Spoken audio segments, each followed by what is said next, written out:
Hello guys, के छ खबर? सन्चै हुनुहुन्छ? आजको मेरो मिनी भ्लगमा हजुरहरूलाई स्वागत छ। म चाहिँ आज बिहानै उठेर रुमहरू सफा गरेँ अनि त्यसपछि मैले चाहिँ मलाई एकदमै रुगा लागेको छ नि त, चिसो लागेको छ। अस्ति 2-3 दिन बिहान बिहानै नुहाएँ अनि त्यसैले आज मैले खसीको मासु ल्याएर खाने विचार गरेँ। म खसीको मासु कसरी पकाउँछु हजुरहरूलाई देखाउँछु मेरो रेसिपी। यो चाहिँ खसीको मासु हो गाइज। अनि यहाँनिर चाहिँ मलाई बोसो मनपर्छ नि त, अनि भुटन पनि आउँछ अनि मैले चाहिँ सबै हालेर पकाउँछु। हजुरहरूलाई मेरो रेसिपी देखाउँछस्। म चाहिँ मासु चाहिँ खसीको मासु चाहिँ कुकरमा पकाउँछु।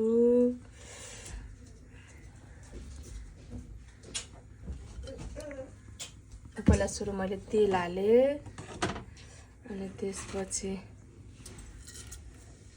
जिरा हालेँ अनि जिरा चाहिँ मेरो रातो भइसक्यो अनि मैले खुर्सानी हालेँ। मेरो छोरोले चाहिँ धेरै पिरो खाँदैन नि त, अनि हल्का 2टा मात्र खुर्सानी हालेँ। अनि त्यसपछि चाहिँ मैले यो चाहिँ मसलाहरू नि त, बाह्र मसलाहरू, ल्वाङ, सुक्ने अलैँचीहरू। त्यसपछि चाहिँ मैले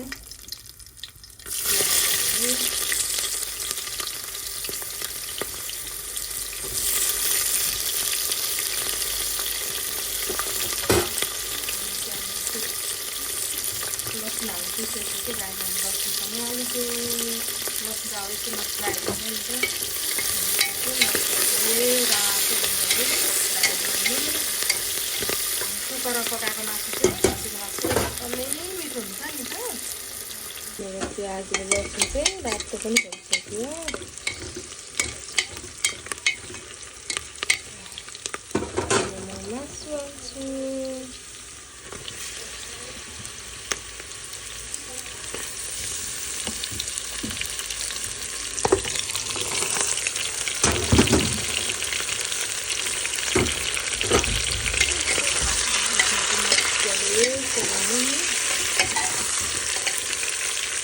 चलाइसक्यो। चलाएर चाहिँ एकछिन पकाउँछु सानो ग्यासमा हालेर।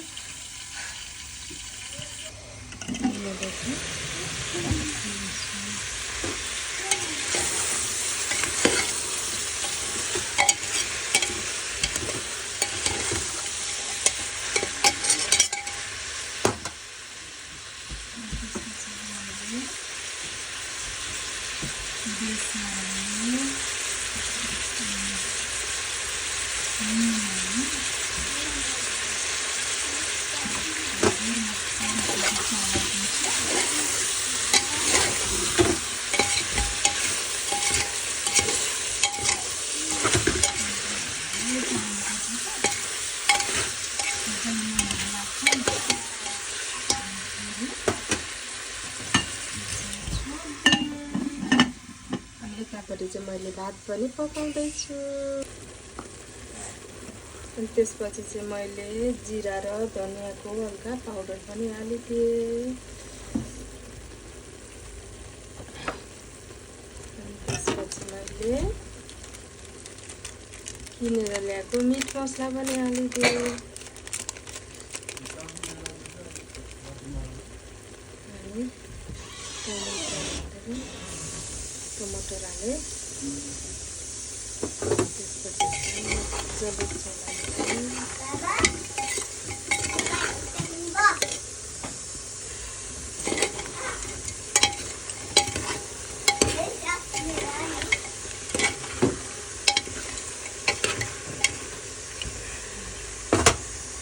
त्यसपछि फेरि छोपिदिएँ। मैले चाहिँ फेरि मासु चलाइदिएँ। हेर्नु कस्तो राम्रो पाकेको छ। यसरी पकाएको मासु चाहिँ गाई एकदमै मिठो हुन्छ नि त।